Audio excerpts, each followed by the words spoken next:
del déglu del xool Feeling Dakar.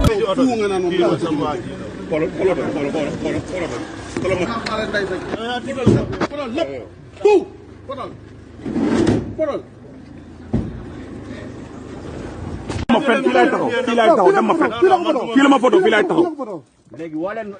fii la ko photo fi mu wax kenn fii la ko photo saa yi génn sa photo xool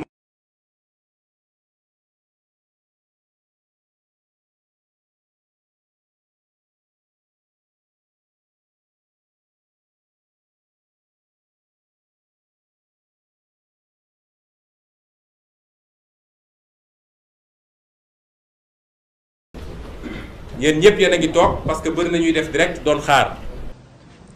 may wax sénégalais yi di leen gaaral ndax tey bi ñu toogee ba booru midi ñii nga xam ne ñooy saytu suñu kaaraange dañoo gisoon ni am na benn woto boo xam ne te lépp nag filmé nañ ko heureusement ñaari fan a ngi nii mu taxaw sama wetu kër léeg-léeg ñaar ñi ci nekk génn bu ñu ñëwee taxaw di filmer sama kër di jël ay photo ba tey mu am ñenn ci sama waa kaaraange ñu jàppanteeg ñoom parce que loolu noonu dafa garaaw parce que loolu violation de domicile la violation de la vie privée la te constaté nañ ko te dinañ déposer plainte bañ leen ci gisee la ñu dem araftu leen mu am xëccoo seen diggante ñu ñëw wax ma ko daanaka bi ñu ma ko waxee dama leen ne dem leen ngeen jàppal ma leen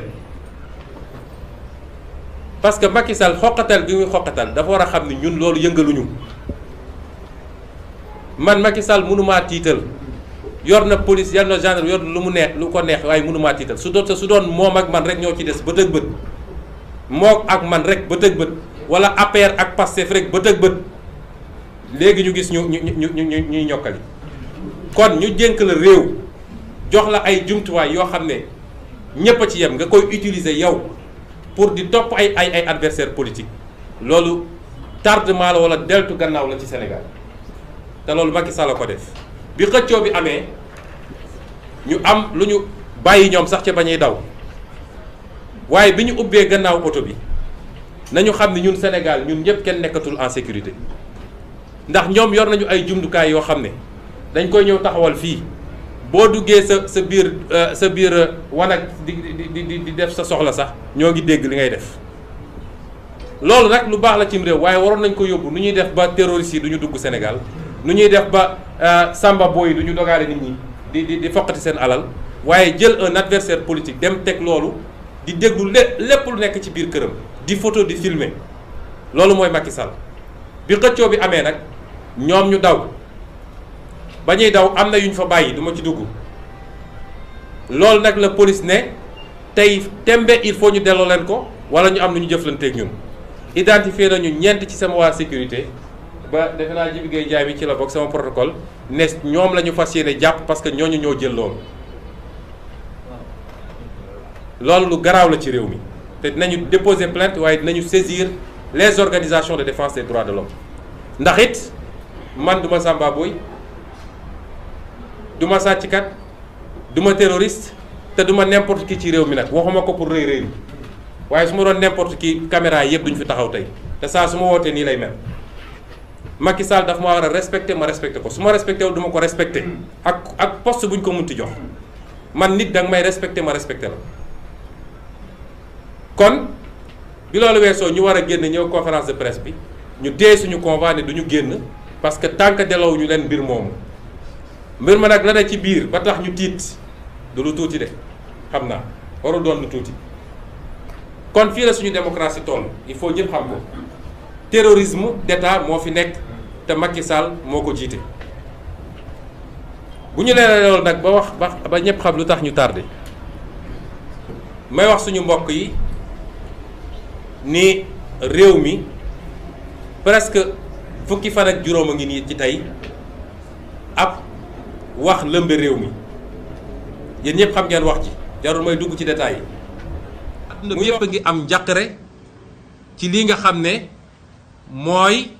li dal àdduna ba tey kenn mënatul tukki kenn mënatul liggéey normalement kenn sañatul génn guddi loolu mu waroon doon lu ñëpp tal tey sénégalais yi boole kook yeneen ak yeneen yoo xam ne sénégalais yi jaax na nañ ci sénégalais yi lekkatuñu ba suur sénégalais yi amuñu liggéey sénégalais yi fajuwuñu ñu waroon tal leneen moom Macky Sall ñu teg ko ci bopp réew pour mu saafara loolu amul lu muy tal moom lu dul di def ay complot ci naka laay def ba fexeel sama adversaire politique loolu gàcce la tey àdduna yépp a ngi ñu tiim di reetaan Afrique yépp a ngi ñu tiim di reetaan te dara waralu ko lu dul Macky Sall mi ñu dénk réew mi. Refusons ce dessein funeste visant à instaurer le chaos pour justifier le recours à toutes sortes de méthodes de répression sur le peuple. Nous sommes tous, nous Sénégalais, et simultanément, en chacun d'entre nous, on retrouve, donc nous sommes tous simultanément, Wolof, Séréer, Alpulaar, Joola, Mandeng, Bassari, Mankagne, Bambara, Diakhanké, Ndiago, Peul et j'en passe. Nous sommes simplement une nation unie. Et je suis l'exemple achevé de ce métissage qui fait de nous tous un et un seul peuple. Cette affaire qu'ils ont voulu instrumentaliser pour diviser les Sénégalais les a au contraire rapprochés. Comme ma propre et modeste personne les fédère au-delà des ethnies, des régions, des religions, des tariqas, des âges et des sexes.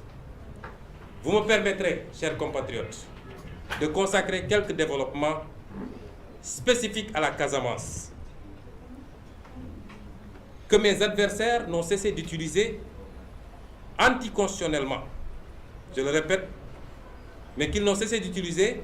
comme une arme politique contre moi depuis mon intrusion dans la scène politique. Depuis 6 ans que je suis sur la scène politique, jamais on a autant entendu parler de l'appartenance régionale ou ethnique d'un leader politique au Sénégal. Comme si c'était un crime d'appartenir à la Casamance, même si je revendique d'autres appartenances parce que je suis métissé, sénégalaisement métissé. La situation qui s'y déroule en Casamance, depuis presque 40 ans, nous meurtrit profondément. Mais je tiens à dire que la Casamance n'est ni Diola ni Sérère. J'ai à côté de moi Dr Cheikh Tidiane Dièye, qui est plus casamancé que moi, qui est né à Ziguinchor, qui a grandi à Ziguinchor, qui a étudié à Ziguinchor, dont les parents sont à Ziguinchor. Si vous voulez voir le melting, un vrai melting, allez en Casamance.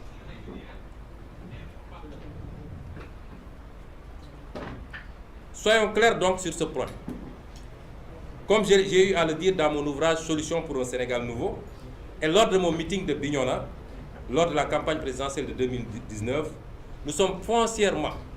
mais alors foncièrement contre toute idée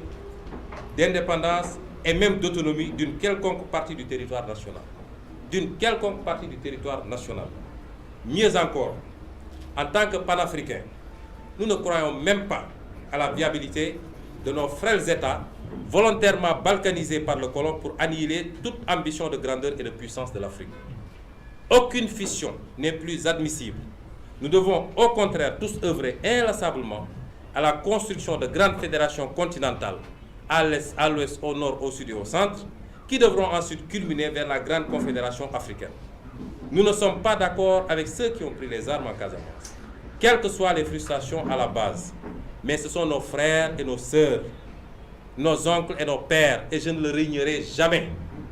Ce sont des Sénégalais tout court, et il faut les réintégrer comme tels. Et c'est pourquoi, la seule fois où moi j'ai admis, puisqu'après, de 2019 à maintenant,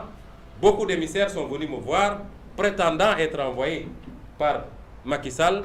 pour voir comment on pourrait travailler ensemble. Je les ai toujours éconduits. Et un jour, un émissaire est venu, un grand homme d'affaires que je ne citerai pas, et je lui ai dit, je ne travaillerai jamais avec Macky Sall. Je ne serai jamais dans un gouvernement avec Macky Sall. Mais je suis prêt à travailler sur une question. Le règlement définitif de la crise casamançaise. Et je n'ai pas besoin de poste ou de salaire ou de véhicule. J'ai besoin juste, puisque c'est une question de sécurité intérieure, j'ai besoin juste d'une habilitation de l'État du Sénégal et je prendrai sur moi d'entreprendre des démarches pour un règlement définitif de cette question. Chers compatriotes, chacun et chacune d'entre nous doit prendre ses responsabilités en ces temps obscurs. Car en vérité, ce qui se joue maintenant dépasse ma personne. D'aucuns se trompent même en pensant que c'est le dernier tournant vers le 3e mandat. Ce qui se joue, c'est le projet monarcho-dynastique du clan Macky Sall. Le projet du mandat à vie par le truchement de réformes constitutionnelles à venir après la liquidation de tout opposant politique et de tout représentant de la société civile. C'est ça.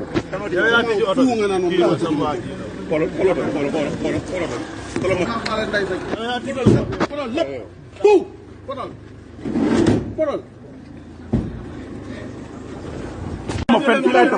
taxaw dem ma fen fii la ma photo fii laay taxaw léegi woo leen saa fii la ko photo fi mu wax kenn fii la ko photo saa génn si photo xool